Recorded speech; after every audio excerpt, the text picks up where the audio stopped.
Comprei uma fazenda para relaxar, mas meu filho queria trazer pessoas. Então resolvi fazer isso. Usei o último dinheiro que me restava para encontrar este lugar, um canto de paz no meio das montanhas. Eu só queria o silêncio, mas o silêncio durou pouco. Ricardo, meu filho, apareceu sem avisar. Ele não veio me ver, veio ver o terreno. Chegou com a esposa e os filhos, com os olhos brilhando, não de saudade, mas de ideias de dinheiro. Para ele, minha paz era um negócio perdido. Ele andava pela varanda, apontando e falando alto sobre transformar meu sossego num hotel para gente rica, com festas e barulho. Antes de continuar a contar como preparei minha vingança, se inscrevam no canal para não perderem nenhum detalhe desta história. Ativem as notificações para saberem quando o próximo episódio chegar. Preparem-se para um final surpreendente. Sua esposa já planejava jogar fora meus móveis, minhas memórias. Meus netos corriam por toda parte, sem respeito, tratando tudo como um parquinho. E eu apenas observei, sentada na minha cadeira de balanço. Ofereci um chá, sorri com doçura e concordei com a cabeça enquanto eles discutiam valores. Eles me viam como uma velhinha frágil, um enfeite antigo que em breve seria guardado. Eles me subestimaram. Foi o erro final deles, depois de tantos outros. Enquanto eles falavam sobre construir novas coisas, eu pensava no que já existia ali. Eu conhecia o caminho traiçoeiro na floresta, aquele que fica escorregadio com a primeira chuva. Eu sabia exatamente a força da correnteza do rio depois de uma tempestade. E eu conhecia muito bem a profundidade daquele velho poço abandonado perto do celeiro. Ricardo queria convidados. Perfeito. Eu prepararia uma recepção especial para cada um deles, uma que eles jamais esqueceriam. Minha nora olhava para meus móveis com desprezo, planejando a limpeza. Eu sorri e a convidei para ver as flores raras perto do rio, onde eu sabia que a terra era solta e afundava. Ela seria a primeira convidada da minha recepção. Começou. Eu a guiei pelo caminho estreito que beirava o rio. O cheiro de terra molhada e folhas em decomposição era o perfume da minha liberdade. Silvia, minha nora, caminhava na minha frente, falando sem parar sobre como um deck de madeira ficaria lindo ali, perfeito para os hóspedes tomarem sol. Ela não via a beleza do lugar como era. Via apenas um espaço vazio para preencher com suas ideias de luxo. Ela apontou para as minhas roseiras antigas. Isso tudo vai ter que sair, sogra. Polui a paisagem. Eu sorri. As flores mais raras ficam logo ali, querida, onde a terra é mais fofa. Eu sabia que a chuva da noite anterior tinha deixado a margem do rio como uma armadilha. Ela se aproximou da beirada, curiosa, tentando ver as tais flores que nunca existiram. Um passo em falso. Um grito curto, abafado pelo som da correnteza. A terra solta cedeu como açúcar molhado, e ela sumiu na água marrom e veloz. Eu não me movi. Apenas observei o rio levar embora a mulher que queria jogar minhas memórias no lixo. As águas levaram seus planos, assim como ela queria levar minhas lembranças. A primeira convidada tinha sido recebida. Voltei para casa devagar,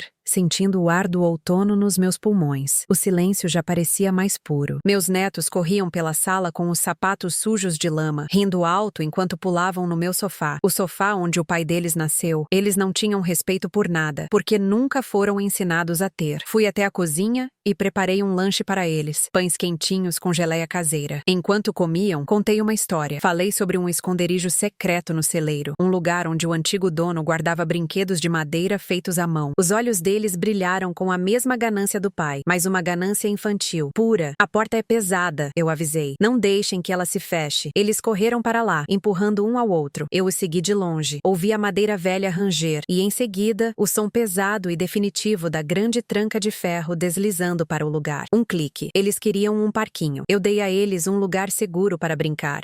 Onde não pudessem quebrar mais nada. Ricardo apareceu na varanda, o rosto vermelho de impaciência. Mãe, você viu a Silvia? E as crianças? Já está ficando tarde. Eu apontei para o rio com a mão trêmula. Sua esposa quis caminhar por lá. Disse que precisava de ar. Meus olhos se encheram de uma preocupação que eu ensaiei por anos. E os meninos? Eu pedi para não irem longe, meu filho. Eles são tão cheios de energia. O pânico começou a tomar conta dele. Ele me via como uma velhinha inútil, incapaz de cuidar de duas crianças pequenas. Era exatamente o que eu queria. Ele começou a gritar o nome da esposa, depois dos filhos. Apenas o eco da montanha respondeu. Uma chuva fina começou a cair, deixando tudo cinzento e triste. Acho que vi os meninos correndo para a mata, eu disse com a voz fraca. Naquela trilha antiga, perto do barranco. Ele não pensou 2 vezes. Correu na direção que eu apontei. Eu o segui, mantendo uma distância segura. Cada passo desesperado que ele dava na lama era um eco dos passos que ele deu para longe de mim quando eu fiquei doente e precisei dele. Ele me deixou para morrer em um apartamento pequeno na cidade, enquanto vendia os bens da família para financiar seus negócios fracassados. Agora, ele corria por mim. A chuva engrossou, transformando a trilha numa armadilha de folhas molhadas e pedras lisas. Ele não olhava para onde pisava, apenas gritava os nomes que já não podiam mais ouvi-lo. E então aconteceu. O pé dele escorregou, o corpo perdeu o equilíbrio. Ele tentou se segurar em um galho podre, que se partiu com um estalo. Ouvi seu grito enquanto ele rolava pelo barranco íngreme, um som que foi rapidamente engolido pela floresta. Depois, o silêncio novamente. Um silêncio profundo, completo. A chuva lavou a terra, limpando os últimos vestígios da minha família. Voltei para minha cadeira de balanço na varanda. A fazenda estava quieta. Meu filho queria trazer pessoas. E eu as recebi. A festa, à minha maneira, tinha terminado. A paz, finalmente,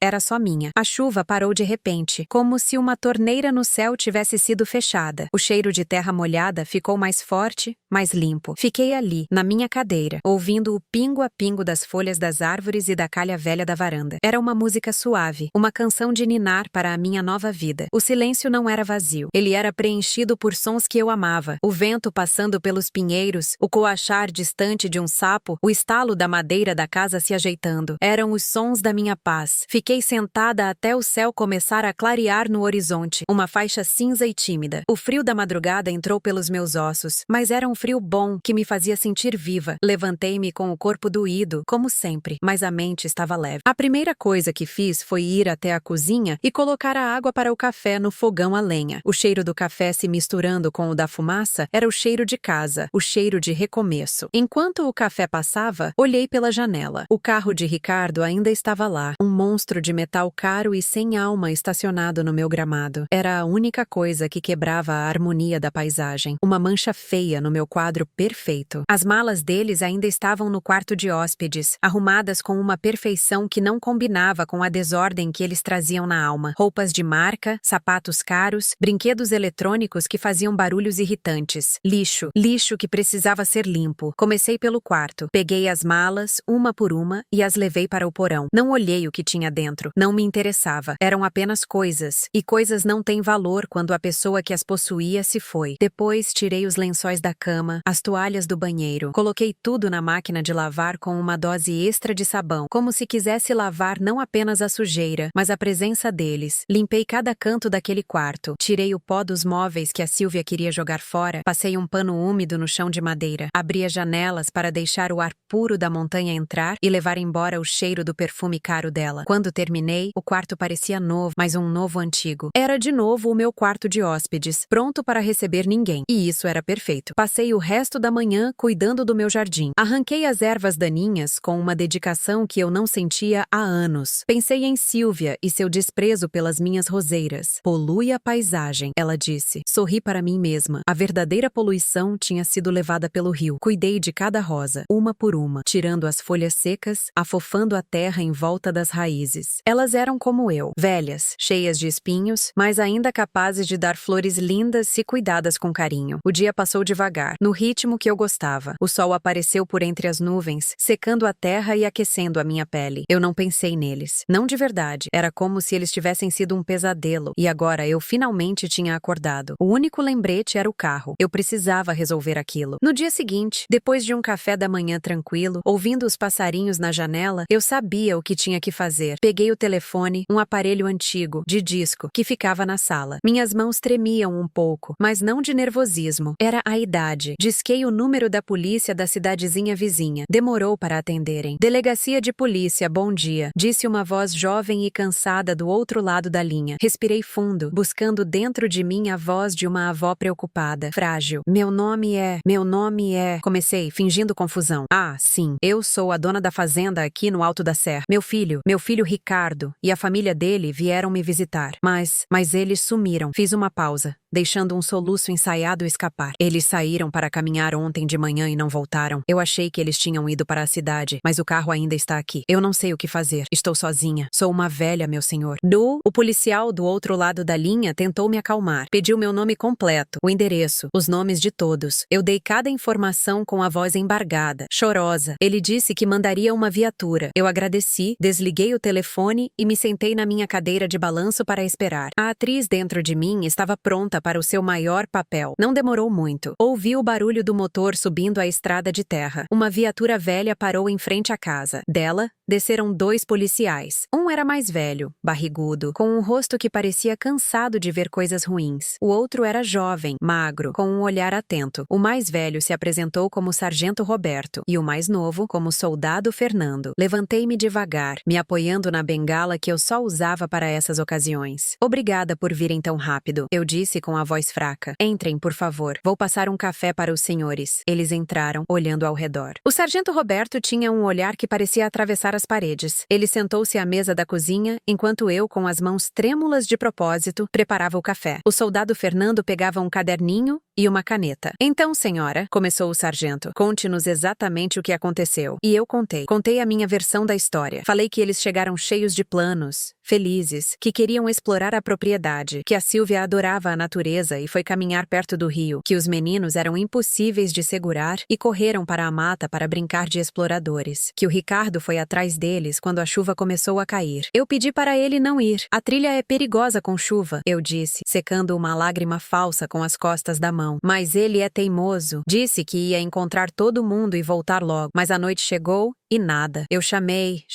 só o eco respondia. O sargento Roberto me ouvia sem expressão. Ele tomou um gole do café forte que eu servi. A senhora não ouviu nenhum grito? Nenhum barulho estranho? Não, senhor. Apenas a chuva e o vento. O barulho do rio fica muito alto quando chove forte. Abafa qualquer coisa. Eu olhei para ele com os olhos mais inocentes que consegui fazer. O senhor acha que alguma coisa ruim aconteceu com eles? Vamos fazer uma busca, senhora. O soldado Fernando vai pegar o depoimento formal da senhora, com todos os detalhes, roupas que eles usavam, tudo. Eu vou dar uma olhada lá fora. Ele se levantou e saiu. O jovem Fernando começou a me fazer perguntas. Eu respondia tudo com paciência, descrevendo as roupas que eles usavam no dia, roupas que eu tinha certeza que o rio já teria rasgado ou a terra engolido. Descrevi meu filho como um herói, um pai preocupado que faria qualquer coisa pela família. Descrevi minha nora como uma amante da natureza e meus netos como crianças curiosas. Pintei um retrato de uma família feliz de comercial de margarina. Uma mentira bonita para cobrir uma verdade feia. Nos dias que se seguiram, a minha fazenda, o meu refúgio de paz, virou um formigueiro de gente. Policiais, bombeiros, voluntários da cidade. Eles andavam por toda parte, com cães farejadores,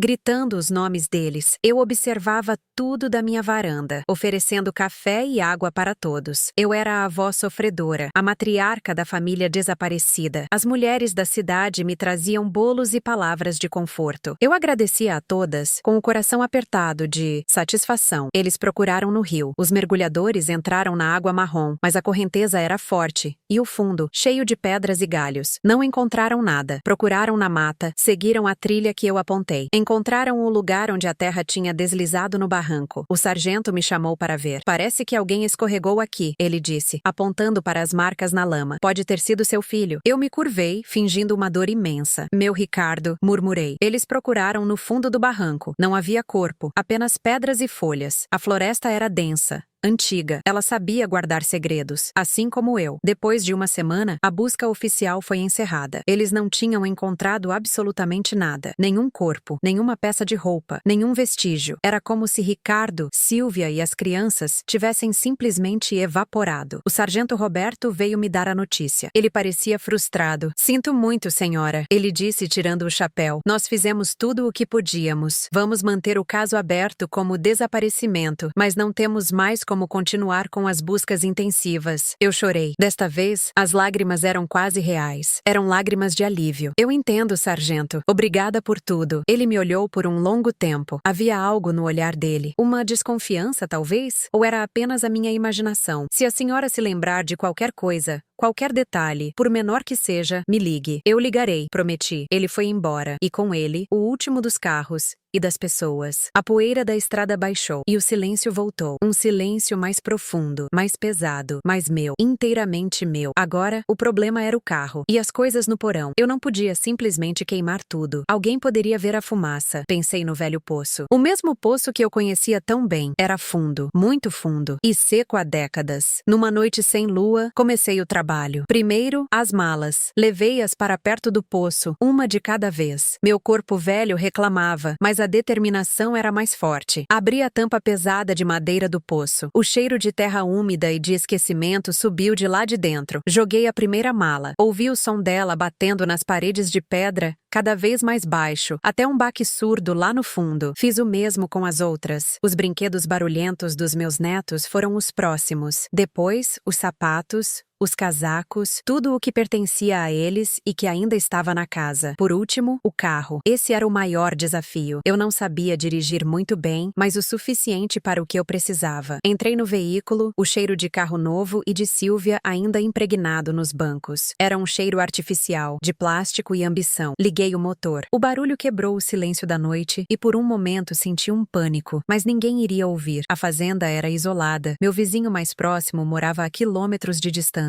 Dirigi o carro lentamente até a parte mais funda da mata, onde havia um pequeno pântano, um lugar que ninguém nunca ia. A terra ali era macia, traiçoeira. Desci do carro, deixei a porta aberta e o motor ligado. Peguei um pedaço de pau grosso e usei para prender o acelerador no fundo. O motor rugiu. Com outro pedaço de pau, virei o volante na direção do pântano. Saltei para o lado e vi o carro de luxo, o símbolo de tudo o que eu odiava. Andar sozinho, ganhando velocidade, até mergulhar na água escura e na lama. Ele afundou devagar, borbulhando, como um animal morrendo. Em poucos minutos, apenas o teto estava visível. A natureza, minha cúmplice, logo o cobriria com folhas e galhos. Em um ano, ninguém jamais saberia que ele esteve ali. Voltei para casa, exausta, suja de lama, mas vitoriosa. Lavei minhas roupas, tomei um banho quente e demorado. Vesti minha camisola de algodão, a mesma que meu falecido marido gostava. Sentei-me na minha cadeira de balanço e pela primeira vez em muitos anos, eu me senti em casa. A paz era real. As semanas se transformaram em meses. O outono deu lugar a um inverno rigoroso.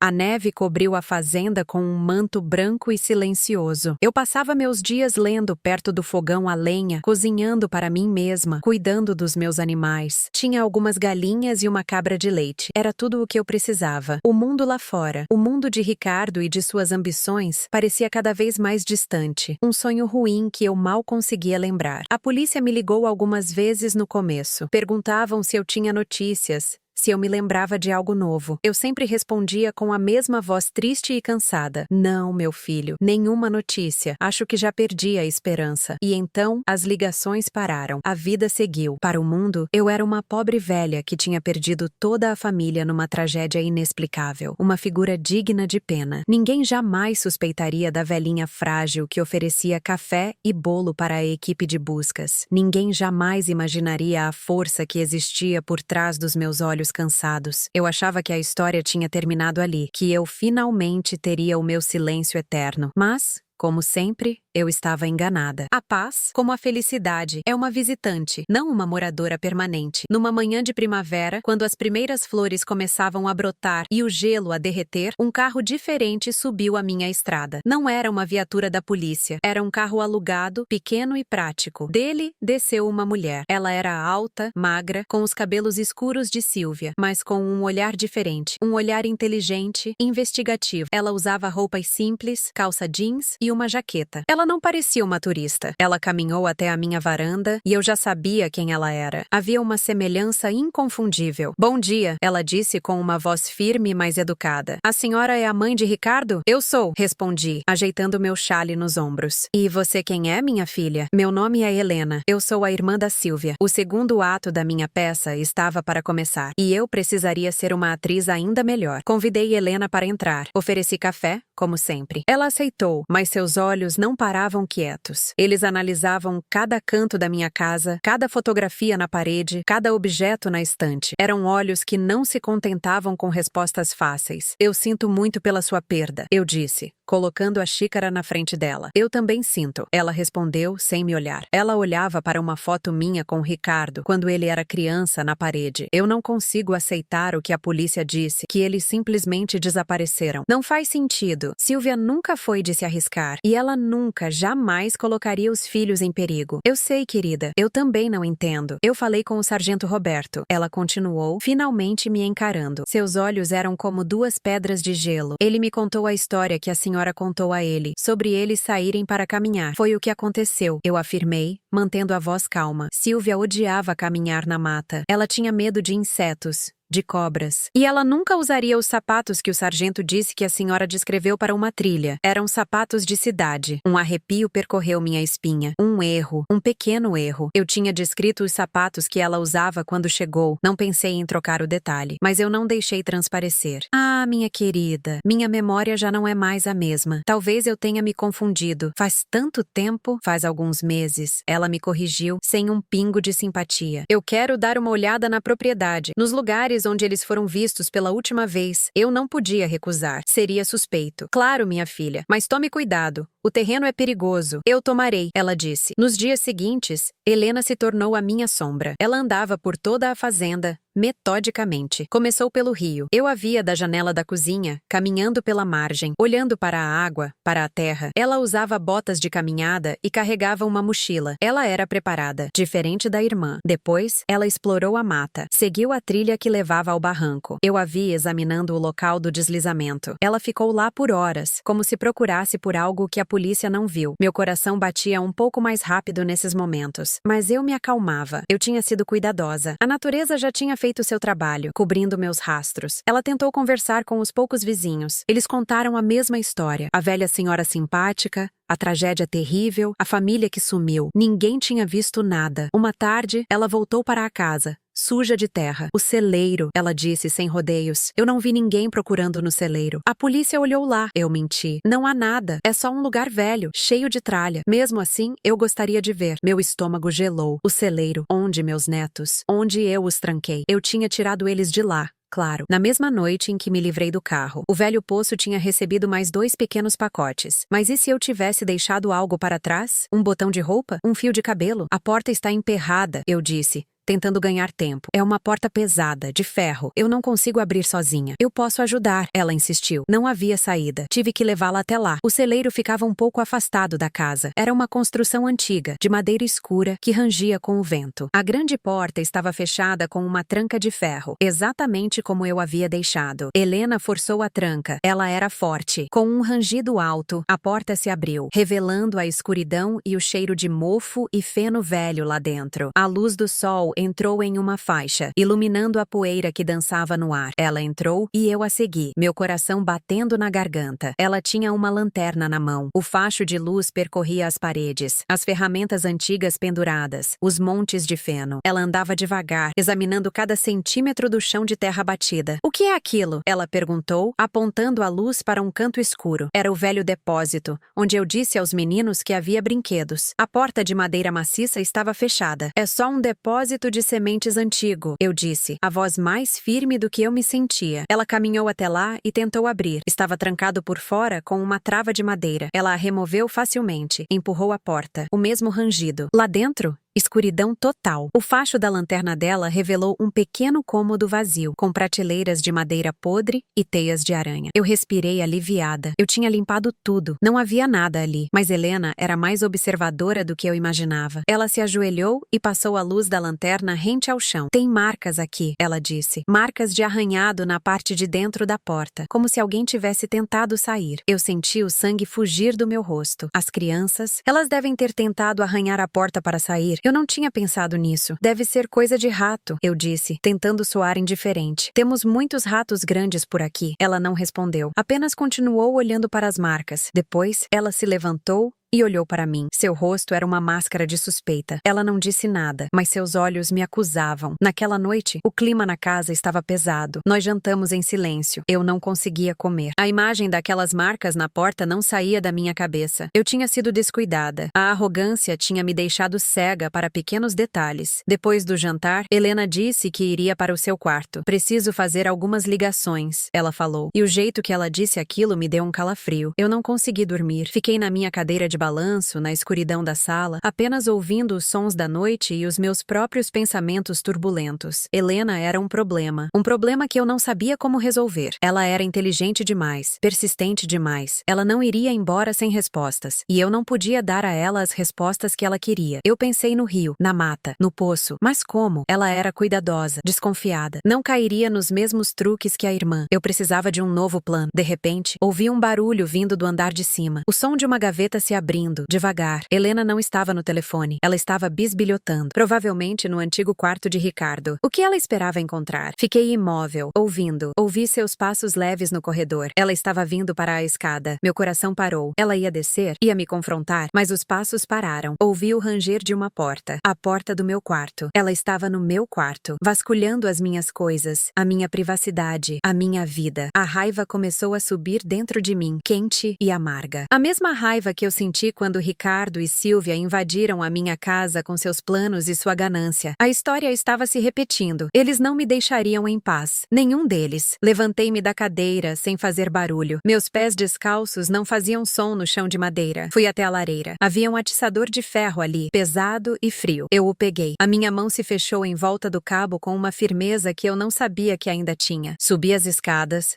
um degrau de cada vez, me mantendo nas sombras. A porta do meu quarto estava entreaberta. Uma fresta de luz do corredor entrava. Eu podia ver a silhueta de Helena, de costas para mim, mexendo no meu armário. Ela não me ouviu chegar. Eu não queria mais convidados na minha fazenda. A recepção tinha que acabar, de uma vez por todas. Respirei fundo, o cheiro de poeira e madeira velha enchendo meus pulmões. Era o cheiro da minha casa, do meu santuário, e eu o protegeria. A qualquer custo. Enquanto eu observava meus familiares planejando transformar minha paz em barulho, me pergunto, vocês já se sentiram tão subestimados quanto eu? Compartilhem suas experiências nos comentários. Dei o último passo, entrando no quarto. O assoalho rangeu sob o meu pé. Helena se virou, assustada. Seus olhos se arregalaram quando me viram, ali parada na escuridão, com o atiçador de ferro na mão. Ela abriu a boca para gritar, mas o grito nunca veio. O som do metal contra o osso foi seco, feio. Ela caiu no chão sem um gemido. O silêncio voltou, mais absoluto do que nunca. Fiquei parada, ofegante, olhando para o corpo no chão. O problema estava resolvido, mas um novo problema tinha acabado de começar. Um corpo dentro da minha casa. Eu precisei agir rápido. A noite era minha aliada. Arrastei o corpo de Helena para fora do quarto, um esforço tremendo para os meus músculos velhos. Deixei um rastro escuro no corredor que eu teria que limpar depois. Levei-a para o porão, o mesmo porão que tinha guardado as malas da sua irmã. O cheiro de mofo e terra úmida pareceu me dar as boas-vindas. Tranquei a porta do porão e voltei para cima. O trabalho de limpeza começou. Limpei o chão do meu quarto, o corredor, usei água e sabão, esfregando com força até não haver mais nenhum vestígio. Queimei o tapete manchado no fogão a lenha, pouco a pouco, para não levantar suspeitas com a fumaça. O cheiro era horrível, mas era o cheiro da minha sobrevivência. Depois, fui até o quarto de hóspedes onde Helena estava. Arrumei suas coisas na mala. Ela não tinha trazido muito. Era uma mulher prática. Limpei o quarto, tirei os lençóis, como eu tinha feito com o da irmã. Deixei tudo como se ninguém nunca tivesse estado ali. O carro dela ainda estava lá fora. Outro carro para eu me livrar. Eu estava ficando boa nisso, mas antes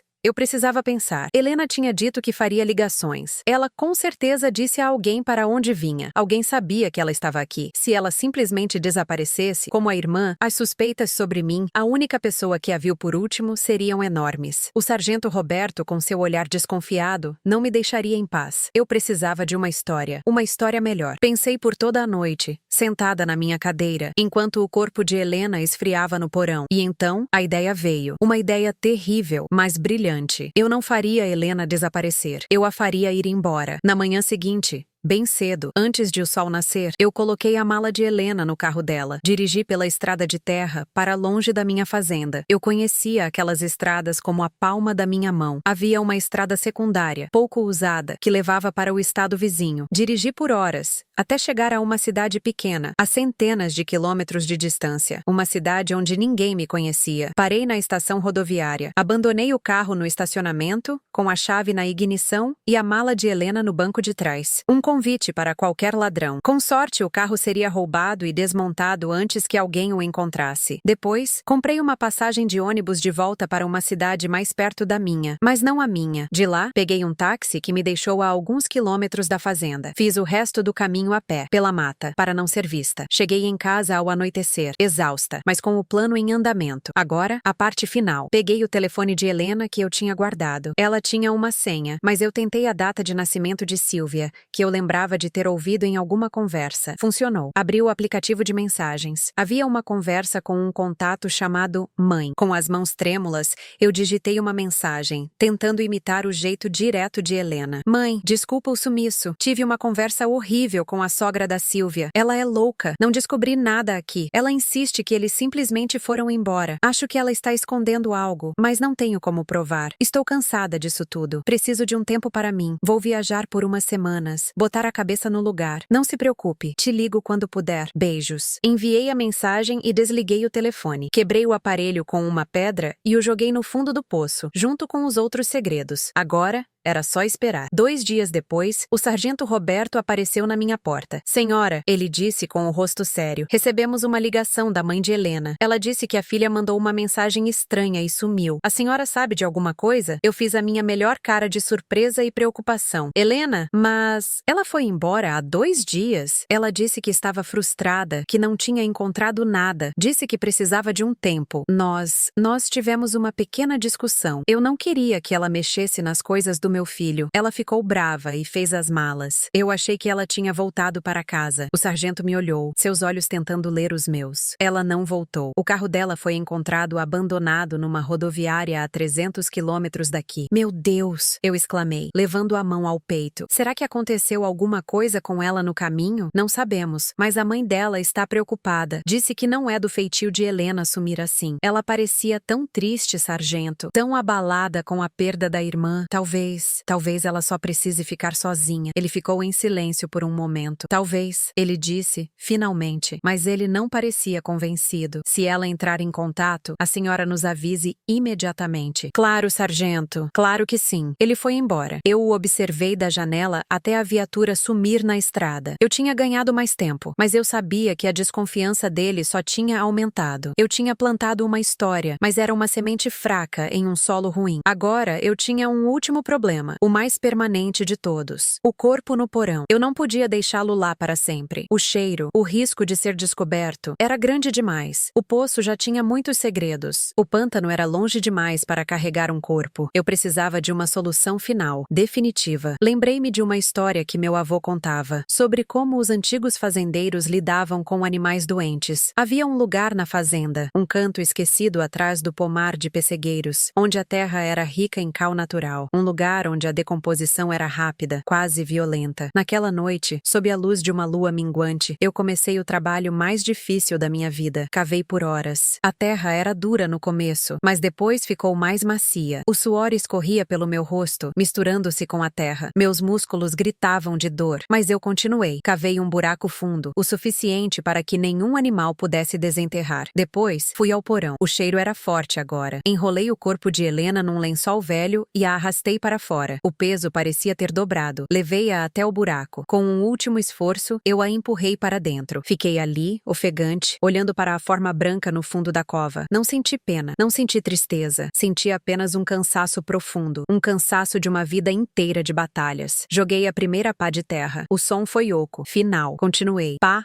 após pá, até o buraco estar cheio. Compactei a terra com os pés, com toda a força que me restava. Peguei algumas mudas de plantas selvagens que cresciam ali perto e as plantei sobre o local, para disfarçar a terra remexida. Em algumas semanas, ninguém saberia que aquele solo tinha sido tocado. Voltei para casa quando o sol já estava nascendo. Meu corpo era uma massa de dor. Lavei-me, troquei de roupa e me sentei na minha cadeira. Eu tinha feito tudo, limpado todas as provas, apagado todos os rastros. Eu estava sozinha, completamente. A fazenda estava em silêncio. Era a paz que eu tanto queria. A paz pela qual eu tinha lutado, pela qual eu tinha matado. Mas enquanto eu me balançava, ouvindo o vento da manhã, uma nova sensação começou a tomar conta de mim. Não era culpa, não era medo, era outra coisa. Era o silêncio. Ele não era mais preenchido pelos sons da natureza. Era um silêncio vazio, oco, o silêncio da solidão absoluta. Eu tinha meu refúgio, minha fortaleza. Mas uma fortaleza também é uma prisão. E eu era a única prisioneira. Os meses se passaram. A primavera deu lugar a um verão quente e seco. As plantas que eu plantei sobre o túmulo de Helena cresceram, fortes e viçosas, como se a terra ali fosse mais fértil. A polícia nunca mais me procurou. O caso de Helena, assim como o da irmã, foi arquivado como um mistério. A mãe dela provavelmente ainda a esperava. O mundo seguiu em frente e me esqueceu. Era o que eu queria. Minha rotina se estabeleceu numa monotonia reconfortante. Acordar cedo, cuidar dos animais, trabalhar na horta, ler meus livros velhos. Os dias eram todos iguais, marcados apenas pela posição do sol no céu. E eu gostava disso. Era a previsibilidade que me acalmava. Mas à noite, as coisas eram diferentes. Quando a escuridão caía e o único som era o dos grilos, as memórias vinham. Não as memórias dos assassinatos. Essas eu tinha enterrado fundo, junto com os corpos. Vinham as outras memórias. Ricardo criança, correndo pelo gramado com os joelhos ralados. Meu marido, sorrindo para mim da varanda, depois de um longo dia de trabalho. Até mesmo Silvia, no começo do namoro com Ricardo, quando ela ainda tentava me agradar, me trazendo um vaso de flores. Eram flashes, fragmentos de uma vida que não existia mais. E eles me assombravam. Eu conversava com eles às vezes, em voz alta. Você não devia ter feito aquilo, Ricardo. Eu dizia para a cadeira vazia na minha frente. Nós poderíamos ter sido felizes aqui. As pessoas da cidade me viam como a velha louca da montanha. O entregador do armazém, um rapaz chamado Fernando, que me trazia mantimentos uma vez por mês, era o único ser humano com quem eu falava. Ele era um bom menino. Sempre me perguntava se eu precisava de alguma coisa, se eu estava bem. Tudo bem por aqui, dona? Ele sempre começava, sem nunca lembrar meu nome. Eu também nunca dizia. Tudo em paz, meu filho. Tudo em paz. Eu respondia. Um dia, ele me trouxe uma encomenda, uma carta. Fiquei surpresa. Eu não recebia cartas há anos. O remetente era de um escritório de advocacia da cidade grande. Meu coração deu um pulo. Seria algo sobre Ricardo? Dívidas? Problemas que ele deixou para trás? Abri o envelope com as mãos trêmulas. A carta dizia que o caso do desaparecimento de Ricardo e sua família tinha sido legalmente encerrado. Depois de um certo tempo sem notícias, a lei os declarava como mortos. E como único herdeiro vivo, eu era agora a beneficiária do seguro de vida substancial de Ricardo. Eu ri. Um riso seco,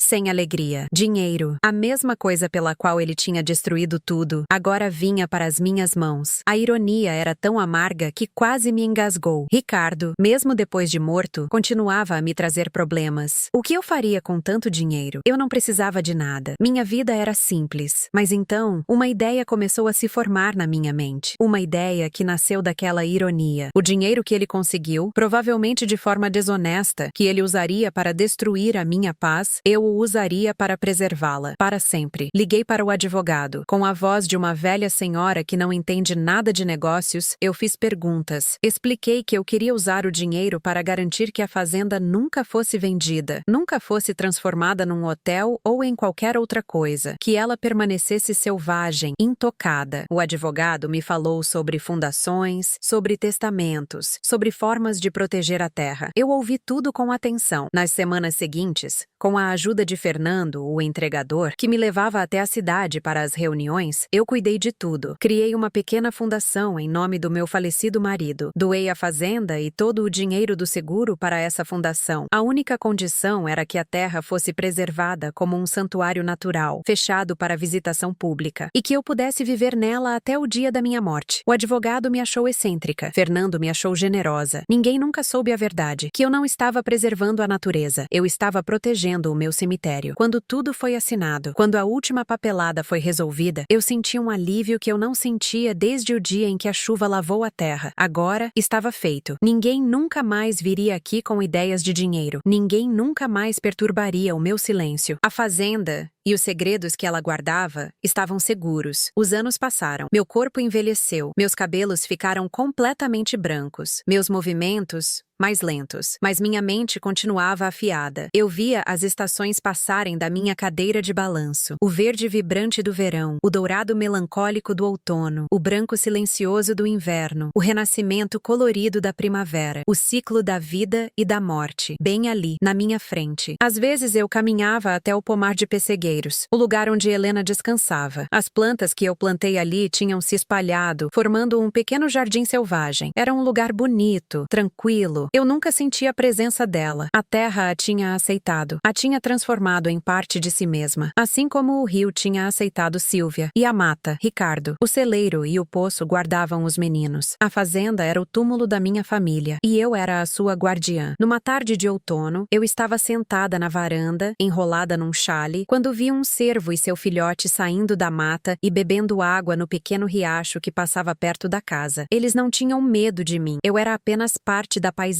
como uma pedra ou uma árvore velha. Naquele momento eu entendi. A paz que eu tanto busquei não era apenas o silêncio, era a integração, era me tornar parte daquele lugar, daquela natureza que não julga, que não tem memória, que apenas é. Eu tinha comprado a fazenda para relaxar. Meu filho queria trazer pessoas. Eu as trouxe, uma por uma, e as entreguei de volta para a terra, o único lugar a que todos nós pertencemos no final. Fechei os olhos. O sol da tarde aquecia meu rosto. O som do vento nas folhas era a única música. A festa, à minha maneira, tinha realmente terminado. E a paz, finalmente, era não apenas minha, ela era eu. Aquela paz, no entanto, era como a fina camada de gelo sobre um lago fundo e escuro, bonita de se ver, mas frágil. E um dia, o gelo se quebrou. Foi numa manhã de primavera, uns 5 anos depois de tudo resolvido com os advogados. Eu estava na varanda, limpando vagem para o almoço, quando ouvi um som que não pertencia àquele lugar. O barulho de um motor de carro, sofrendo para subir a estrada de terra que levava até a minha casa. Meu coração, que batia no ritmo lento da fazenda, de repente acelerou. Fernando só vinha no fim do mês. Ninguém mais sabia como chegar ali. Coloquei a tigela de vagem no chão e me ajeitei na cadeira, forçando meu rosto a parecer cansado e inofensivo. O carro apareceu na curva, um modelo caro, sujo de lama vermelha. Dele desceu um homem, alto, de terno, mas com o paletó jogado no banco de trás. Ele parecia irritado com a sujeira nos sapatos caros. Tinha o mesmo olhar de Ricardo, o olhar de quem vê a natureza não como um lar, mas como um obstáculo ou uma oportunidade. Ele se aproximou da varanda, forçando um sorriso que não chegava aos olhos. Boa tarde, senhora. Desculpe incomodar. Eu estou procurando por Ricardo. Ricardo de Almeida. Soube que a mãe dele morava por aqui. Eu o encarei, deixando o silêncio se esticar. Deixei que ele me visse como eu queria ser vista. Uma velhinha um pouco surda, um pouco lenta, perdida no tempo. Ricardo? Repeti, como se o nome fosse um eco distante. Meu filho. Isso mesmo, seu filho, ele disse, a impaciência vazando por baixo do sorriso falso. Meu nome é Roberto. Eu era sócio dele. Tínhamos negócios juntos. Ele sumiu há alguns anos, a senhora sabe. A polícia nunca encontrou nada. Eu balancei a cabeça devagar. Uma performance de tristeza que já nem era mais performance. Era um hábito. Levaram ele,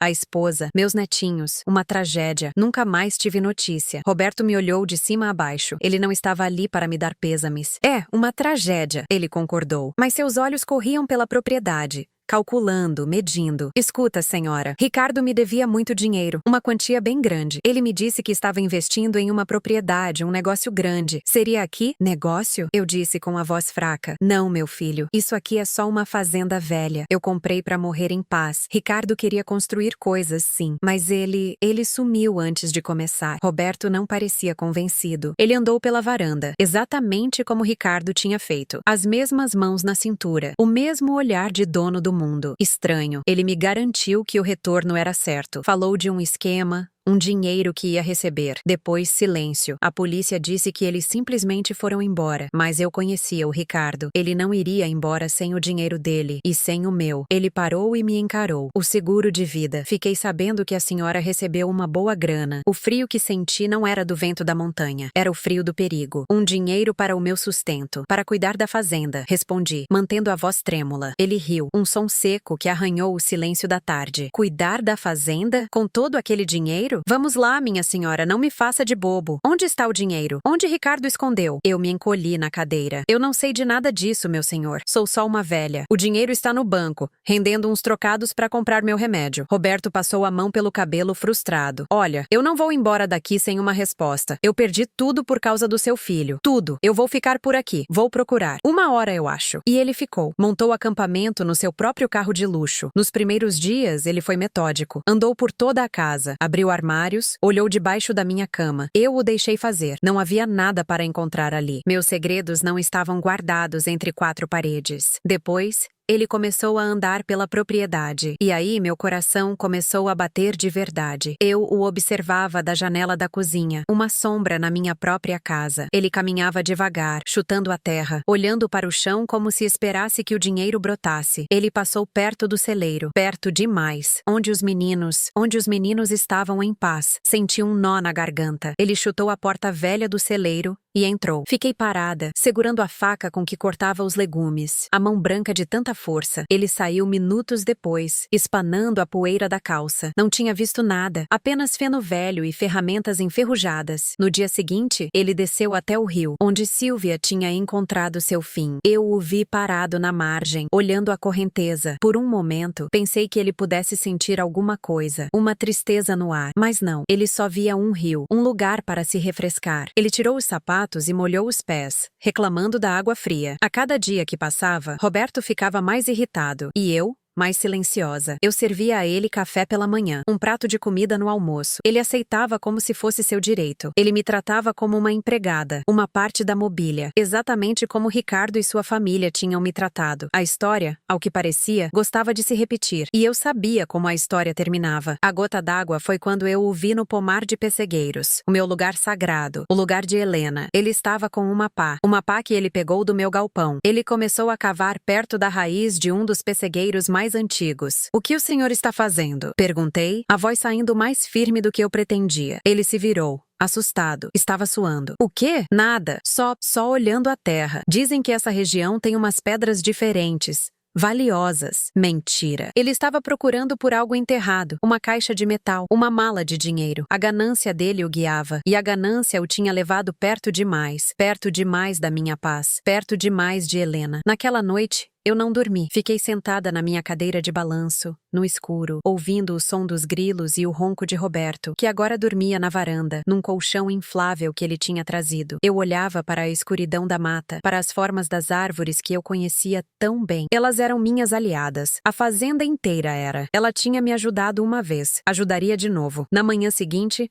eu preparei um café da manhã reforçado. Pão caseiro, queijo fresco, café forte. Coloquei tudo na mesa da varanda. Bom dia, eu disse com um sorriso doce. Roberto me olhou, desconfiado. O que deu em você? Ele resmungou. O senhor parece cansado de procurar. Eu falei, com a voz mansa. Eu sou uma velha. Minha memória não é boa. Mas ontem, enquanto o senhor cavava, eu me lembrei de uma coisa. Ricardo falava muito sobre a garganta do diabo. É um lugar mais para dentro da mata. Uma fenda funda nas pedras. Ele dizia que era o lugar mais seguro do mundo, que ninguém nunca acharia nada lá. Os olhos de Roberto brilharam, o brilho da ganância, o mesmo brilho que eu vi nos olhos do meu filho. Era tão fácil, eles eram todos iguais. Onde fica isso? Ele perguntou, tentando não parecer animado demais. É longe, o caminho é ruim, traiçoeiro, eu disse usando a palavra certa, mas eu posso levar o senhor até o começo da trilha. De lá, não tem erro. Ele comeu rápido, ansioso. Pegou a pá, uma lanterna e uma mochila. Eu peguei meu cajado, que usava para me apoiar nas caminhadas. Saímos sob o sol da manhã. O ar estava limpo. Os pássaros cantavam. Um dia lindo para um passeio. Eu o guiei pela trilha que só eu conhecia. Não a trilha principal, mas um atalho que passava perto de um penhasco. Era um caminho estreito, com a parede de pedra de um lado e o abismo do outro. A vista era de tirar o fôlego. É por aqui? Ele perguntou, olhando para baixo com um pouco de nervosismo. Estamos quase lá. Eu menti. A garganta fica logo depois daquela curva. Eu andava na frente, devagar, batendo meu cajado no chão. Ele vinha logo atrás.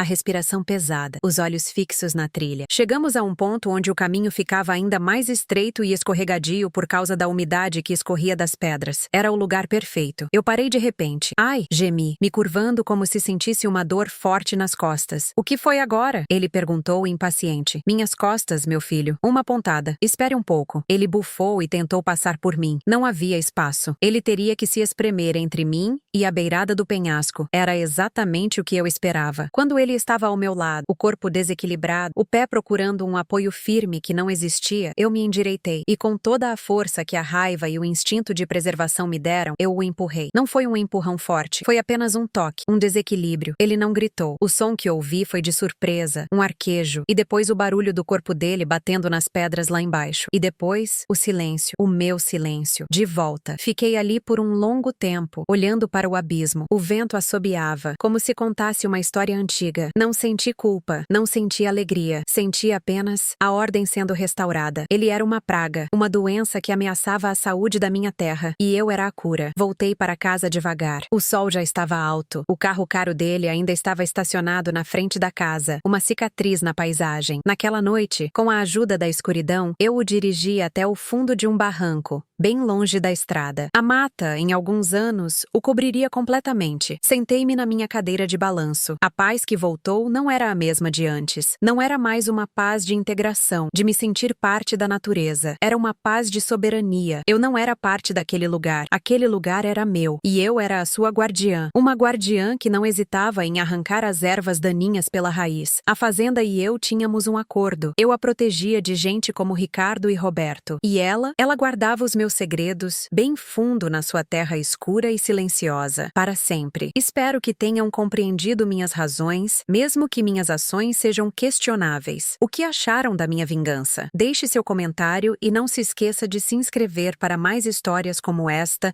e ativar o sininho para não perder os próximos episódios.